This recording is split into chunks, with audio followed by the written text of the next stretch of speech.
mile. Oh, what'd you do out there today? We did 3x3K. Felt pretty decent, all things considered.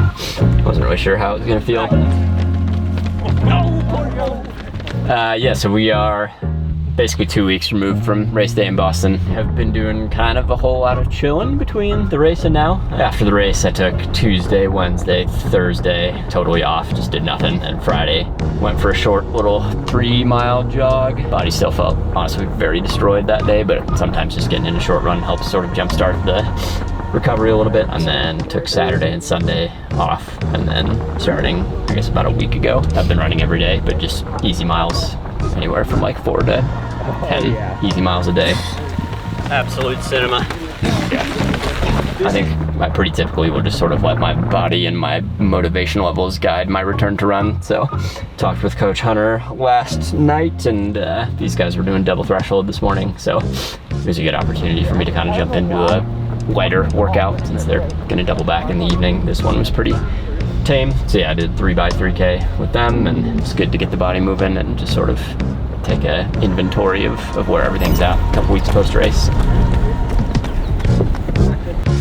Planning to run Chicago 13.1 on June 1st, so kind of needed to just sort of get going here and see how the body feels, so that if I felt terrible or if something felt hurt in this session, I could potentially consider backing out of Chicago 13.1, but yeah, felt good. Everything feels totally healthy. Just sort of that first workout back sort of feeling where mentally every rep feels super long because you're just used to trotting around. But yeah, good first one back. Nice to be back in the mix with the guys and feeling healthy and ready to move forward.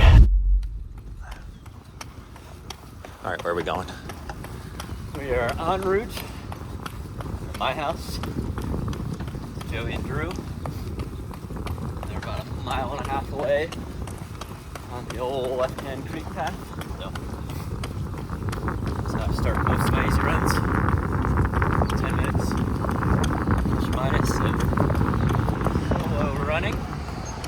So yeah, we're 2 weeks removed from Boston, so it's been enough time that I've sort of been able to think through the race. And yeah, I think for me, Boston obviously wasn't like the perfect day that I'd always dreamed I would have, but also it's a day that I haven't really had yet in a marathon. Like most of my marathon results up to this point have been pretty consistent and just sort of like a nice linear upward trend, I would say. Or I've always prided myself on that consistency, but there's always been that like little voice in the back of my head that's like, well, maybe you're consistent because you just haven't pushed hard enough yet and you haven't found your ceiling. So I wanted to see if I could make the most of what I thought was a very high fitness level going into Boston. And with that in mind, yeah, the first half we came through in 63:40 through the half, which I think for me is at least a minute faster than I've ever split in a full marathon through the half before. So definitely ticked the box of like, let's put myself in deep and see what happens. Got to 30K and that was the table where my bottle was missing. It had been taken by an athlete up the road. Of the bottles to miss, especially in Boston, the 30K bottle is not the one to miss. That's like in the midst of all the Newton Hills and probably when your body needs the fuel the most. So just tried to compartmentalize and say, okay, you're fine. Like you should be a little bit up on your numbers, if anything, already. So just try and use that buffer to your advantage and don't panic. That'll only make things worse. Honestly, I'm really proud of the effort that I gave in the last 10K. I think a lot of times the wall in the marathon can be just as much mental as it is physical. I had enough going against me at that point that it could have been really easy to just say, screw it, this is just a day to get home, just run 7-minute pace to the line.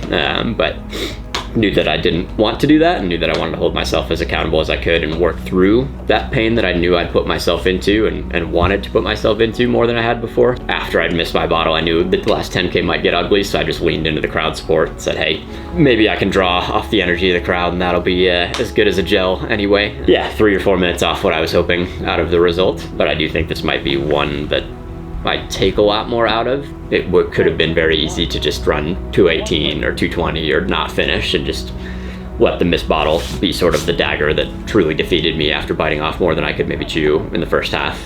So feeling confident and at least grateful that my body and my mind were tough enough to keep moving and do damage control in a way that still led to a at least palatable result, if not a great result by any means, something that I can take a lot from and move forward with. All right, so we are now, today is Thursday. Had some easy miles and then some hill sprints today. We're starting to just work hill stuff back into my regimen. So it's good to just sort of feel poppy and get back into that shorter, faster stuff after kind of just jogging around for the last couple weeks, barring Tuesday's workout. So just diving into some of my COROS data now. So the things that I look at when I'm kind of getting back into running, a lot of it's in this training status widget right here. So you'll see it says I'm resuming.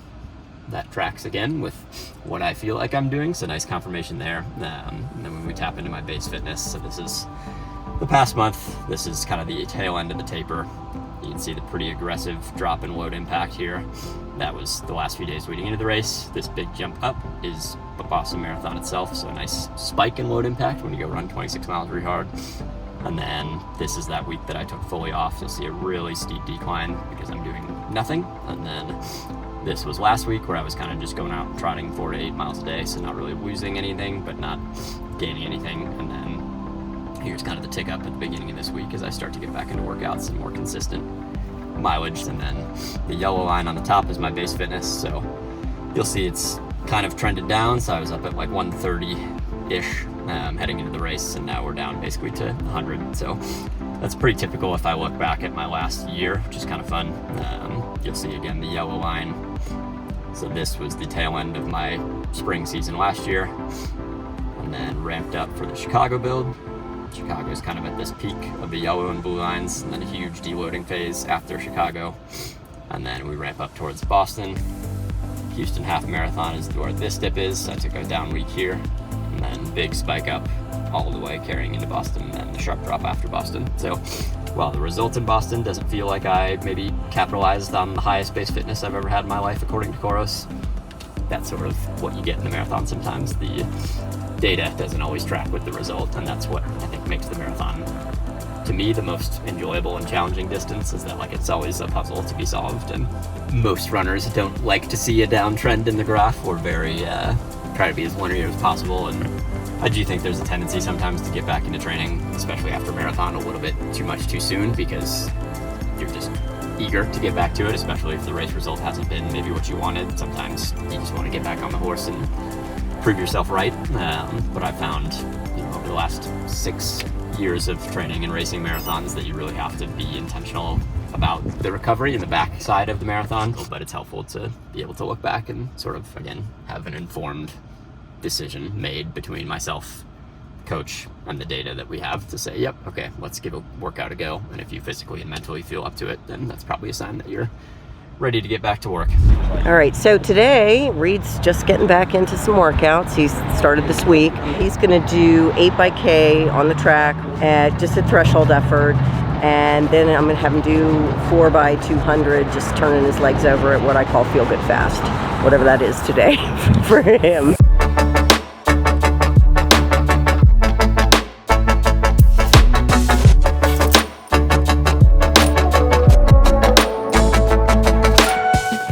The main thing with Reed is just, usually it's not physically him coming back so much, it's more just the mental shift into preparing for another race in a short turnaround.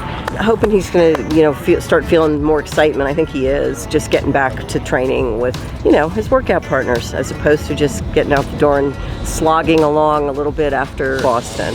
So we just wrapped up the workout. Nice to get a little bit in at half pace and just sort of see how my body feels moving at that rhythm. Definitely felt a little tired still, but that's why we ease our way into it, so that ideally next time we do a session like this, it feels a lot more comfy. And then I did 4x200 after. It was like 32 down to 30.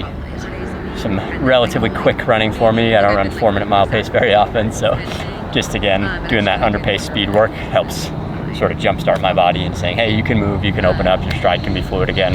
Working toward Chicago 13.1, that's about 3 weeks out. So we'll hit the next 2-3 weeks of pretty half marathon specific stuff kind of from here on out, I think is the game plan, but that's where we're at. All right, just wrapped up the easy run. Today was an easy 10 and change kind of miles, 10.11 to be exact. So yeah, it felt pretty decent actually after the workout, which is always a pleasant surprise. Sometimes after these first few sessions back, I feel super heavy and fatigued. So I always find it important the day after these first couple of sessions just to really listen to my body and Sometimes that means I go out and I trot real slow, like 7:15 to 7:30 pace, which is about 20-30 seconds slower than I would typically average if I were in full training for a recovery run.